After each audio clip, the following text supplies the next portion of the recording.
Bueno, buenos días a todos. Mi nombre es Tatiana Romero. Yo estoy haciendo el Fellow de Plástica Ocular con los doctores Alberto Luis Díaz y la doctora Tania Chaparro en la Fundación Oftalmológica de Santander.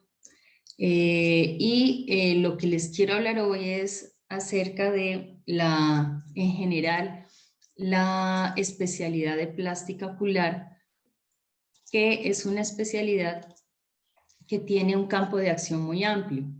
Tratamos tanto los párpados como la órbita, como el sistema lagrimal, la parte de oncología, de conjuntiva, el globo ocular y el trauma. Se tratan tanto la parte estética como la parte funcional y las patologías a este nivel. Vamos a empezar por los párpados. Los párpados, como ven, son expresión de belleza y o normalidad. Aquí podemos ver los párpados de una persona joven.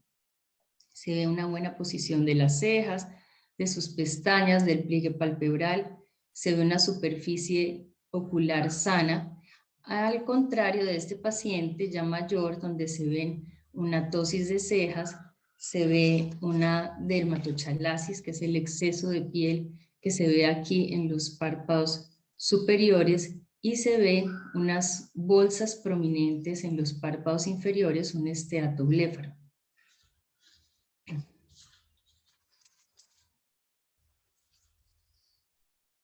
Los párpados tienen distintas funciones. Una función muy importante es la función de protección. Aquí vemos cómo esta persona puede cerrar completamente sus párpados. Esto permite que se proteja las estructuras de la superficie ocular. La córnea, la conjuntiva, son unas estructuras que se ven sanas. La córnea se ve transparente, la conjuntiva se ve tranquila, porque el cierre está completo. Esto en algunas patologías que veremos más adelante, pues no se observa cuando hay un cierre incompleto. La persona tiene un lagoftalmos. Cuando un cierre es incompleto se llama lagoftalmos, es decir, que aquí queda un espacio entre el párpado superior y el párpado inferior, y esto hace que la superficie ocular se reseque. Entonces son pacientes que vamos a ver con una córnea desepitalizada, que una conjuntiva hiperémica, un paciente que va a tener sensación de cuerpo extraño permanente, ojo rojo, lagrimeo, que va a tener distintas molestias a nivel de su superficie ocular. Otra función importante de los párpados es lo que les decía, que permite la superficie, que haya una superficie ocular normal, también porque tiene unas glándulas dentro del párpado, como las glándulas de Sayce, las glándulas de Moll y las glándulas de Meibomio, que van a producir secreciones. Estas secreciones o lípidos van a formar parte de la película lagrimal, que también nos van a ayudar a mantener una superficie ocular normal. También va a facilitar por medio del parpadeo que la glándula lagrimal tenga una buena expresión y se difunda la lágrima a través de toda la superficie, produciendo una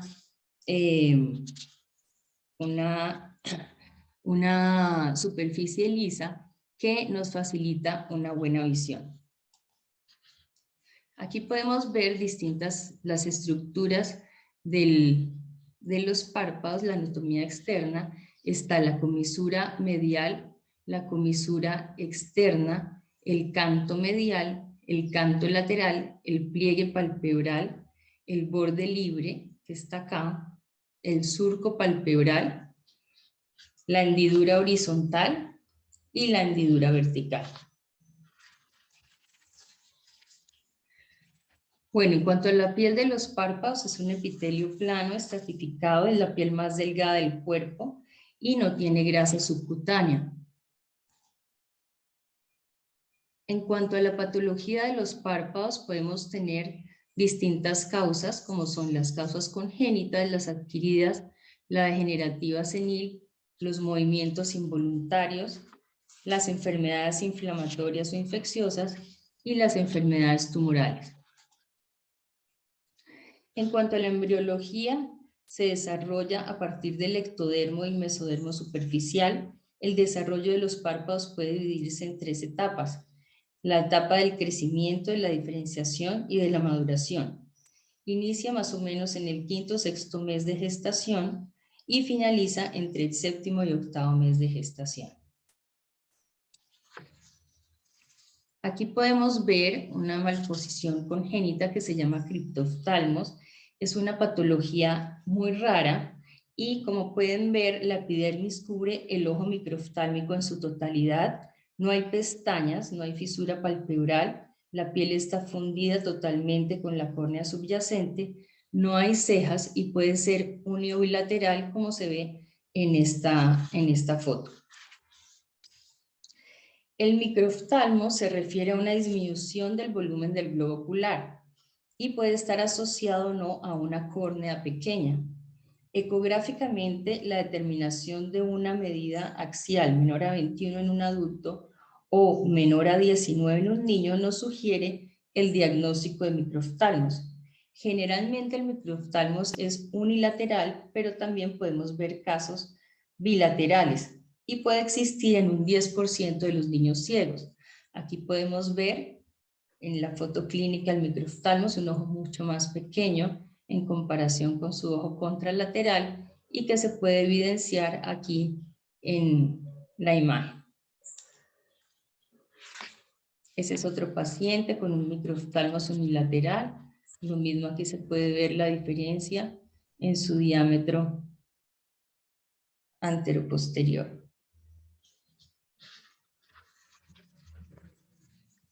Esta es una foto de una niña con un microftalmos a la cual se le hizo una cirugía. La cirugía fue una evisceración. En la evisceración se saca el contenido del globo ocular, se pone un implante y posteriormente se rehabilita con una prótesis. Aquí ya la niña está con su prótesis mejorando pues, de forma notoria su parte estética. Como les decía, puede ser uni o bilateral. Acá se puede ver el niño con su microftalmos y otro familiar con un caso bilateral. Otra patología que podemos ver es el anquilobléfaro. El anquilobléfaro se produce por un fracaso en la separación de la fusión de los párpados. Entonces, por eso se ven estos pliegues, que son unos pliegues fijos cutáneos que se proyectan desde el párpado superior hasta el párpado inferior. No se afecta el globo ocular subyacente y se pueden corregir de forma quirúrgica. Otra patología congénita más frecuente que observamos es el coloboma. El coloboma, aquí podemos ver un coloboma de párpado superior. En el coloboma hay una ausencia parcial o total del párpado. El coloboma congénito se produce un compromiso de todo el espesor palpebral y los bordes del defecto son rodeados y recubiertos por conjuntiva que une el párpado a la conjuntiva vulvar. Aquí podemos ver un coloboma de párpado inferior, que es el más frecuente, esa es la localización más frecuente, que es nasal e inferior y se puede asociar, como ven, a otras anomalías congénitas. El epibléfaro que vemos en esta foto es un pliegue horizontal de piel y conjuntiva que se produce tanto en el párpado superior como en el párpado inferior y va a forzar el contacto de las pestañas contra la córnea. Incluso se va a cubrir la carúncula como se ve en esta foto. Es más frecuente en pacientes asiáticos y algo importante es que al traccionar el borde hacia abajo, anatómicamente vuelve a la normalidad, al contrario de otra patología que veremos que es el entropio. En el epibléfaro lo más frecuente, como les decía, es que las pestañas no hagan contacto con la córnea, sino cuando la persona mira hacia abajo. Entonces usualmente no requiere tratamiento ya que tiende a desaparecer con la maduración de los huesos faciales y las pestañas rara vez producen una tinción corneal. Cuando esto sucede puede corregirse con cirugía y se reseca el pliegue formado por el exceso de piel y el músculo.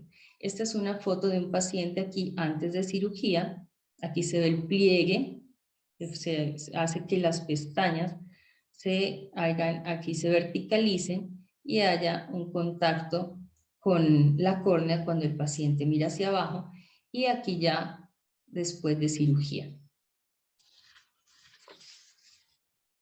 El entropión que les decía es una patología que cuando se presenta de forma congénita es rara y se produce por una disgenesia de los retractores y un defecto estructural de la placa tarsal.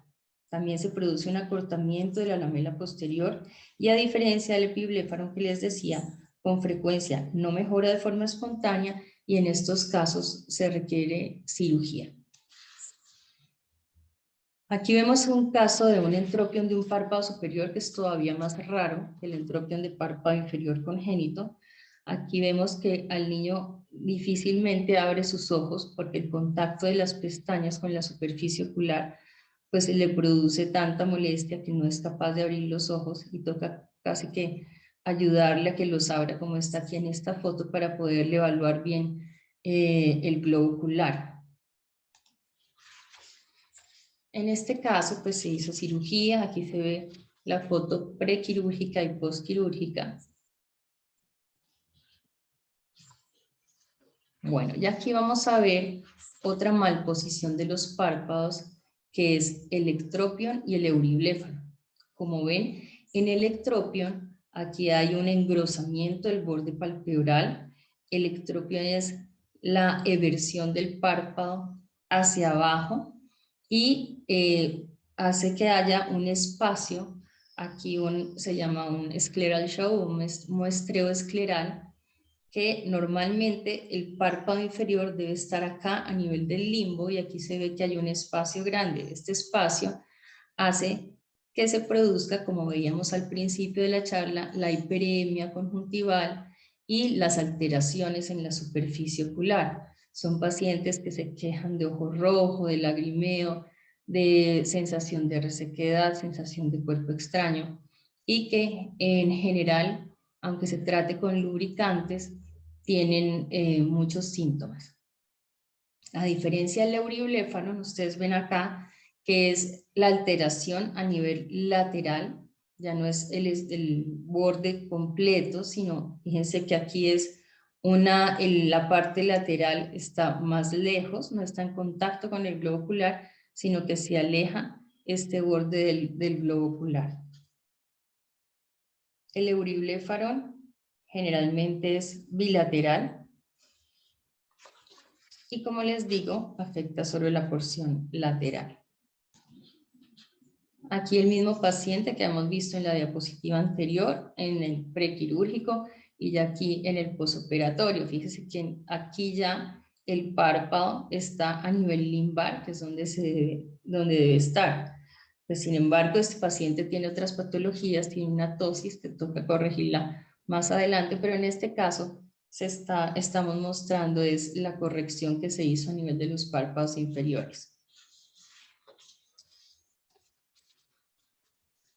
El ectropio se puede presentar también por un efecto cicatrizal o por enfermedades cutáneas, como en el caso de la ictiosis, que el hecho de que la piel esté tan acartonada, que haya poca elasticidad, hace que se jalen los párpados hacia abajo con esta gran exposición de la conjuntiva tarsal. Aquí se ve tanto la parte superior que está alterada como los párpados inferiores. El epicanto es una malposición que, dependiendo de dónde se produzca, recibe su nombre. Entonces está el epicanto tarsal. En el epicanto tarsal, como pueden ver acá, hay un pliegue cutáneo.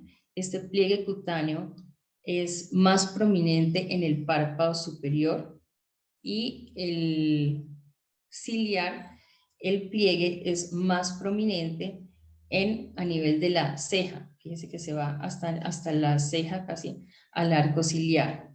Aquí, en este caso, el epicanto palpebral, el pliegue está distribuido de igual forma en el párpado superior y en el párpado inferior.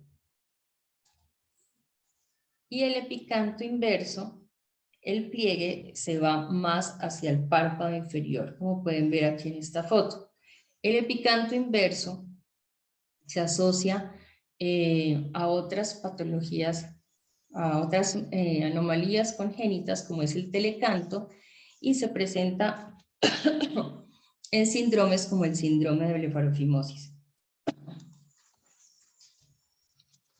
Aquí, por ejemplo, podemos ver un caso de un síndrome de Waardenburg. En este paciente se ve un hipertelorismo, hay una heterocromía del iris, se pueden presentar también con labio leporino, con sinofridia, que es la implantación continua y anormal de las cejas, una hipoplasia nasal, canas prematuras, vitiligo, sordera congénita. Aquí es un caso también raro de retracción palpebral congénita, donde se ve lo que decíamos antes, un scleral show o muestreo escleral, pero ya no a nivel del párpado inferior, sino del párpado superior. Fíjense que aquí normalmente el párpado superior debe estar 1 o 2 milímetros por debajo del limbo, y aquí se ve que hay 2 a 3 milímetros por encima del limbo, en este ojo especialmente. La malposición o la patología congénita más frecuente es la tosis. La tosis palpebral puede ser leve, moderada o severa, de acuerdo a qué tan bajo está el párpado superior y qué tanto nos va a afectar el eje visual. Entonces, acá, como ven, hay una tosis palpebral leve, que se refiere a que el borde palpebral ya no está a 1 o 2 milímetros, como les decía, debajo del limbo, sino que se baja un poco más. ¿Cómo hacemos en la clínica para ver qué tan caído está? Hay una medida que se llama el DMR, que es la distancia margen reflejo, o sea, se mide del reflejo pupilar hacia el borde palpebral cuánto hay, y de acuerdo a eso miramos si es leve, si es moderado, si es severo. Las causas, bueno, aquí podemos ver una tosis palpebral moderada, ya aquí estamos, aquí en la foto se ve cómo fijan el frontal, porque son pacientes que como el párpado se les cae, hacen una compensación subiendo el músculo frontal, suben las cejas, y en muchos casos también hay posición compensadora de cabeza, y estos pacientes ponen su cabeza hacia atrás para poder ver.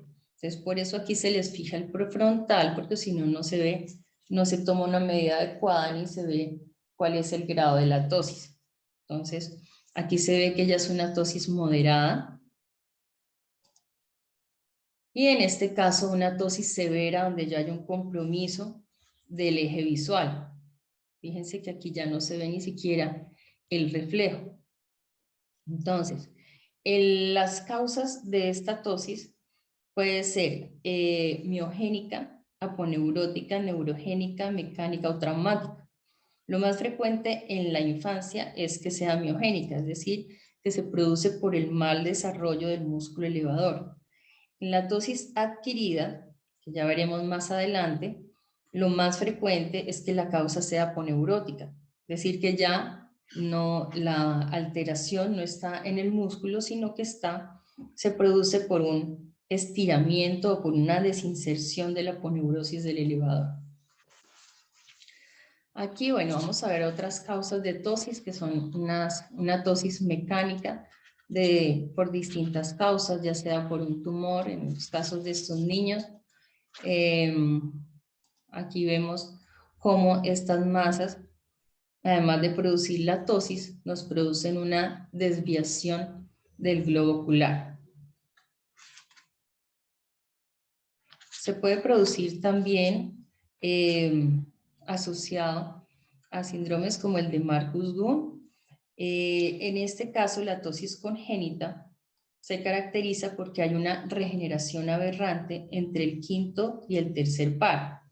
En condiciones normales, es la forma más frecuente de tosis neurogénica y está asociado, lo que pasa aquí en estos niños es como se ve en esta foto, aquí está el párpado tósico y cuando ellos abren la boca o mastican, se corrige esa tosis. Generalmente la mamá se da cuenta cuando el niño está lactando o está comiendo. Este es un caso de una tosis palpebral severa asociada a una distrofia muscular. Es importante siempre, por ejemplo, hay pacientes que llegan a la consulta para cirugía y no es importante preguntarles si esa tosis varía durante el día o si aumenta en la noche o si se asocia a problemas de debilidad muscular en miembros superiores o miembros inferiores, porque en muchos casos los pacientes tienen enfermedades de la placa neuromuscular, una distrofia muscular, y pues la cirugía lo que nos haría sería empeorar el caso. Aquí el síndrome de blefarofimosis. En el síndrome de blefarofimosis vemos que hay una tosis, además un telecanto, el epicanto inverso, que veíamos que el pliegue está más hacia el párpado inferior, y un ectropio. Aquí fotos del síndrome de blefarofimosis, antes y después de cirugía. Bueno, esas serían las malposiciones congénitas. Vamos a empezar con las malposiciones adquiridas. ¿Alguien tiene alguna pregunta de las malposiciones congénitas?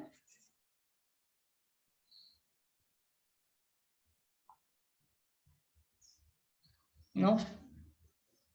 ¿Están ahí todavía? Sí, doctora. Bueno.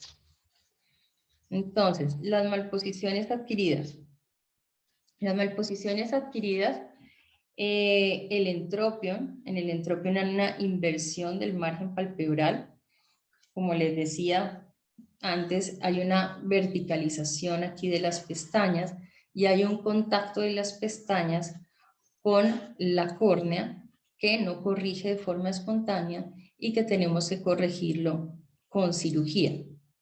Aquí estamos mostrando, hay una técnica que es una técnica usando unas suturas, unos puntos que se ponen acá, que hace que el párpado se vierta y se vuelva a su posición normal, que es la foto antes de cirugía y después de cirugía. Este es un entropion de párpado superior mecánico, donde se ve también la verticalización de las pestañas. Se ve que esta córnea ya está una córnea opaca, que está vascularizada. Hay una quemosis, que es la inflamación de la conjuntiva. La conjuntiva está hiperémica, está inflamada. Si ven, pues no es un ojo normal, ya que el contacto de las pestañas permanente hace que se presenten todos estos cambios. Bueno, en cuanto al ectropion, el ectropion puede presentarse aquí a nivel o lateral o a lo largo de todo el párpado o en la parte medial. Entonces, como vemos, es la versión del margen palpebral, también está clasificado como congénito, involutivo, paralítico, cicatrizal o mecánico. Este es un ectropion a nivel medial. Aquí se ve cómo se corrige por medio de estas suturas que se ven acá. Se hace un acortamiento, una resección en cuña y se ponen estos puntos mejorando la posición del párpado. Este es un ectropion por acortamiento de la lamela anterior. En estos casos hay otro tipo de cirugía que se llama usando una tira tarsal. Aquí se ve Otro paciente con un ectropion cicatrizal. Esta cicatriz hace que se traccione el párpado hacia abajo y ya cómo se ve el paciente después de cirugía. Ese es un ectropion por parálisis facial. También aquí era lo que les decía al principio de la charla, que se presenta un lagoftalmos, es decir, un cierre incompleto, perdiendo una de las funciones más importantes de los párpados, que es la función de protección, que les decía al comienzo. Entonces, estos pacientes con lagoftalmos también van a tener todos los síntomas de superficie ocular que veíamos antes, que es el enrojecimiento, el edema, la quemosis, la queratitis, e incluso pueden tener la perforación. Sin embargo, este es un paciente que tiene un buen VEL. VEL es un reflejo que hace que el globo ocular vaya hacia arriba y se proteja un poco más de la córnea cuando hay lagoftalmos. En estos casos de lagoftalmos, pues uno de los elementos que podemos utilizar es esta pesa de oro que se pone en el párpado superior. Aquí pues esto no es que quede así la pesa de oro, sino que estamos mostrando, esto se hace una prueba en el consultorio para ver si esa pesa nos va a producir un cierre del palpebral adecuado para mantener esa superficie ocular sana. Entonces aquí estamos haciendo la prueba antes de pasarla a cirugía. Este es un caso de pseudoectropion por parálisis facial.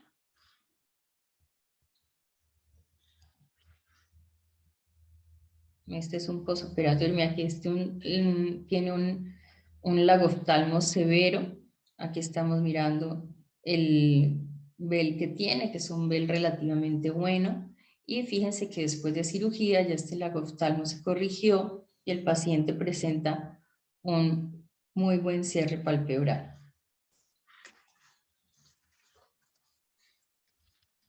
El ectropion por carcinoma o por cualquier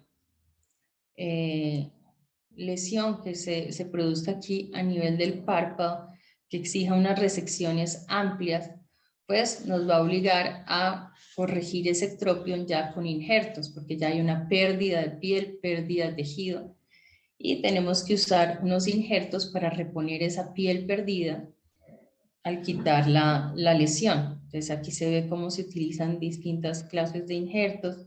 Se pueden usar injertos del mismo párpado superior o retroauriculares, o a veces se utilizan aquí se utilizan colgajos rotacionales de la misma piel del paciente. Aquí, bueno, algo que hay que tener mucho cuidado es en los ectropions después de las blefaroplastias.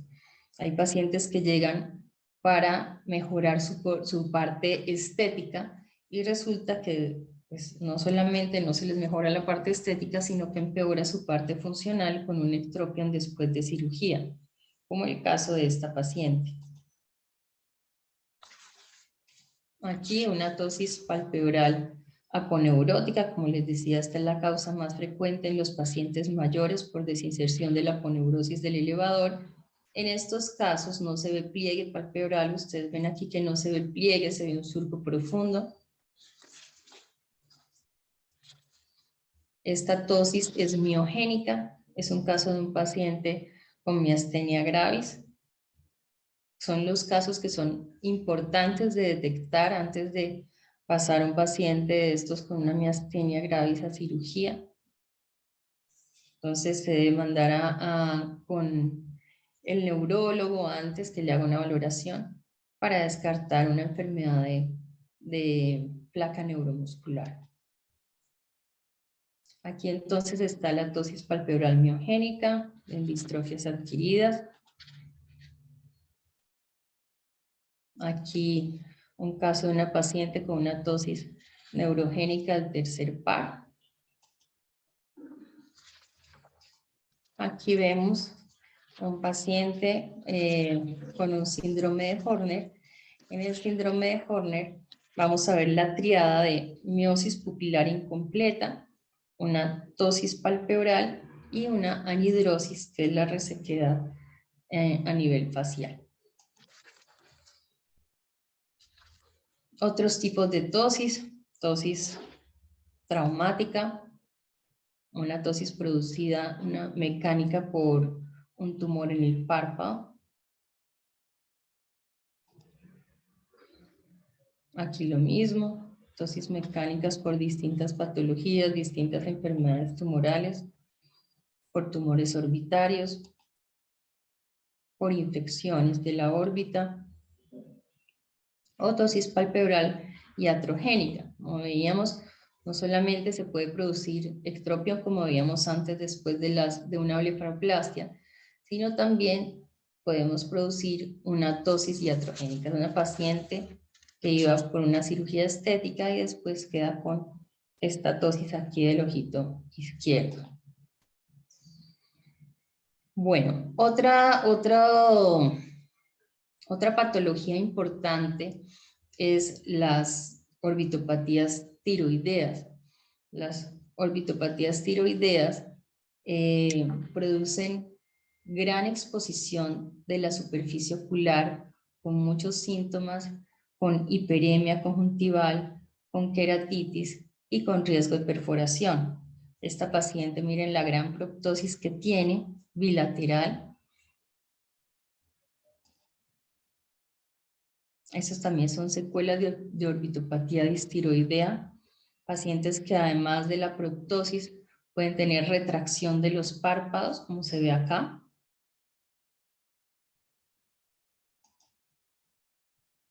Que pueden llegar, aquí ven que incluso a la perforación del globo ocular o pérdida del globo ocular.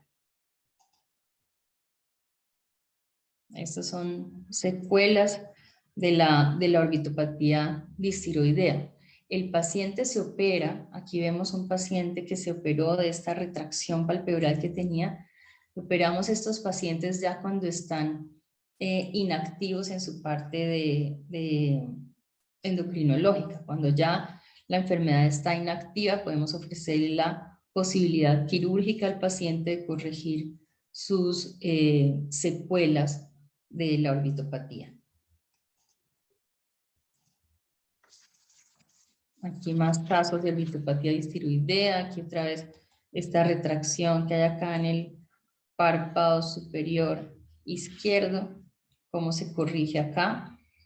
Acá ya el párpado ya no hay muestreo escleral como se ve aquí, sino que ya está a nivel limbar, ya está en una posición adecuada con una superficie ocular sana. La dermatochalasis. La dermatochalasis, como ven acá, es el exceso de piel o la piel redundante que se produce aquí en los párpados superiores, generalmente por la edad. Y aquí ya después de cirugía, donde se ve que ya se ven las pestañas, aquí es una dermatochalasis severa que sobrepasa la línea de pestañas. Ustedes ven que ni siquiera se ven las pestañas del paciente, aquí ya se ven las pestañas, se ve el pliegue, ya se ha quitado ese tejido, esa piel redundante que le produce al paciente una sensación de peso y una disminución del campo visual.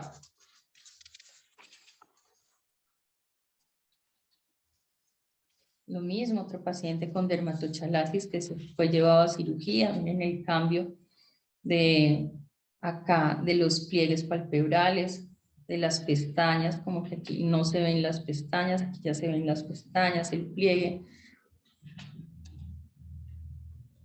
Bueno, lo otro que se puede presentar con la edad son las tosis de cejas.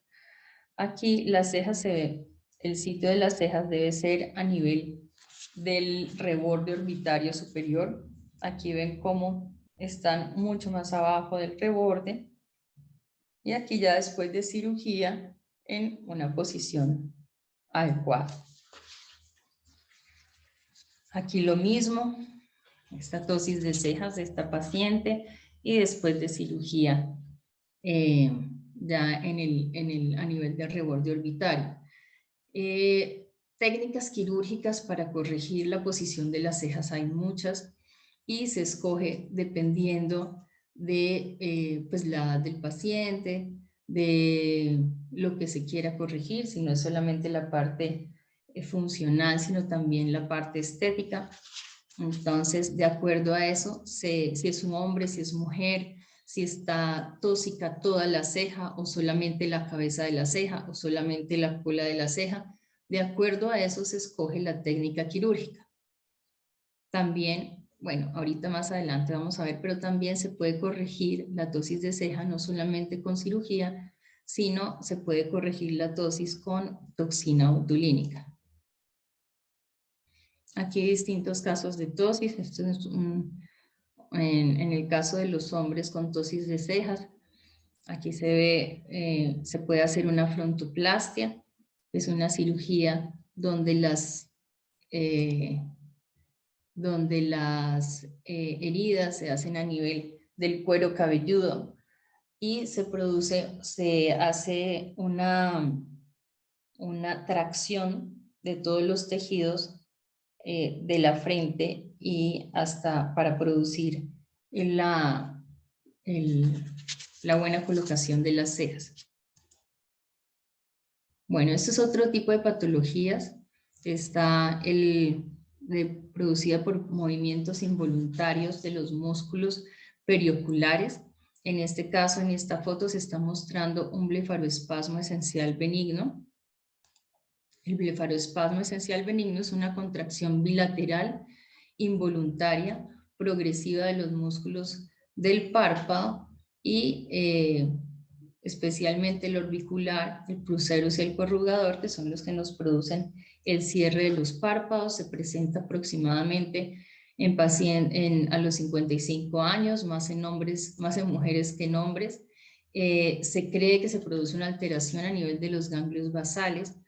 Es progresivo, desaparece durante el sueño, es una característica importante, aumenta con el estrés y puede tener episodios de ceguera funcional por imposibilidad para abrir los párpados. Son pacientes que muchas veces tienen los ojos cerrados durante todo el día y los imposibilita para ver y para hacer sus actividades diarias. El espasmo hemifacial, aquí vemos una paciente con un espasmo hemifacial derecho, donde vemos que es la contracción unilateral, repetitiva, tónica o clónica de los músculos faciales inervados por el nervio facial. Se presenta más o menos entre la quinta a sexta década de la vida y a diferencia del blefaroespasmo esencial benigno, sí se continúa durante el sueño. Rara vez esto se puede manifestar bilateralmente, generalmente es hemifacial.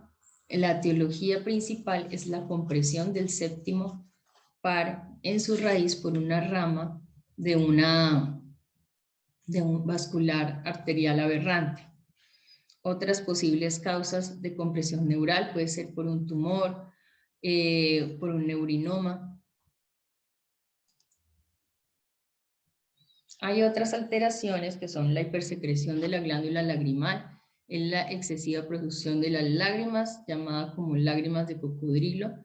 Puede ser idiopática o secundaria a la reinervación aberrante de la glándula lagrimal por las fibras eferentes del séptimo noveno nervio craneal en pacientes con historias de parálisis facial traumática, cirugía o parálisis de Bell. Para estas patologías donde tenemos movimientos anormales de los músculos perioculares o en estas patologías donde, como vimos, se produce un excesivo lagrimeo por patologías a nivel de la glándula lagrimal, tenemos una herramienta que es la toxina botulínica. Ustedes han oído de la toxina botulínica para manejo seguramente de las arrugas, como una herramienta que tenemos en la parte estética, pero también se utiliza para el manejo de estas distonías como las que acabamos de ver, o se utiliza directamente haciendo una aplicación directa en la glándula lagrimal para disminuir los casos de epífora o lagrimeo continuo. Entonces, la toxina botulínica inicialmente se conoció, como ustedes deben saber, por que producía una toxina que hacía que la persona pues tuviera una parálisis. Esto era una neurotoxina que se descubrió que era producida por el Clostridium botulino y producía una quimiodenervación paralizando temporalmente los músculos.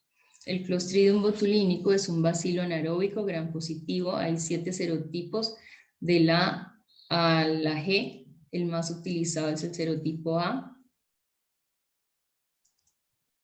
Y hay distintas clases de presentaciones. La más utilizada, como les decía, es el tipo A, aunque hay otros importantes como el Xiaomin, que contiene solo la neurotoxina. Es la más pura porque no tiene proteínas complejantes. Entonces, la toxina botulínica va a actuar a nivel de la placa de neuromuscular, bloqueando la liberación de la acetilcolina.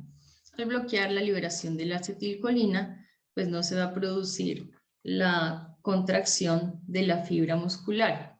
Este mecanismo no es un mecanismo que sea permanente, sino que va a tener una duración más o menos de 3 a 4 meses. El efecto clínico se va a ver al tercer o cuarto día y empieza a verse con mayor intensidad a los 15 días, durando más o menos de 3, incluso hasta 6 meses. En oftalmología, pues no solamente se va a utilizar en los casos que he mencionado, sino que también se utiliza en casos de estrabismo, en casos de estética por rejuvenecimiento facial, y en tropión, en ectropión, en parálisis faciales y otros usos en medicina, como en la cefalea tensional, las migrañas, la incontinencia urinaria, la hiperhidrosis. Cada vez se ve que tiene más usos, incluso ahorita hay estudios también para el serotipo F y hay algunas aplicaciones, algunos productos del serotipo B. Está contraindicada en enfermedades neuromusculares como miastenia gravis, la esclerosis múltiple, que haya una infección cutánea, pues no se puede no se puede inyectar en pacientes que tengan coagulopatías, en embarazo y lactancia, en menores de 12 años tampoco es conveniente, los pacientes que tengan alergia al huevo tampoco porque contiene albúmina humana y los efectos secundarios más frecuentes al poner la toxina con los que debemos tener cuidado es que se produzca una tosis palpebral, una tosis de la ceja después de la aplicación, o que el paciente quede con lagoftalmos, o quede con ectropión o diplopia. También puede producirse náuseas, que es raro, o una paresia o una parálisis. Bueno, eso era todo lo que les iba a comentar hoy. Espero que haya sido de utilidad y nos veremos en otra oportunidad.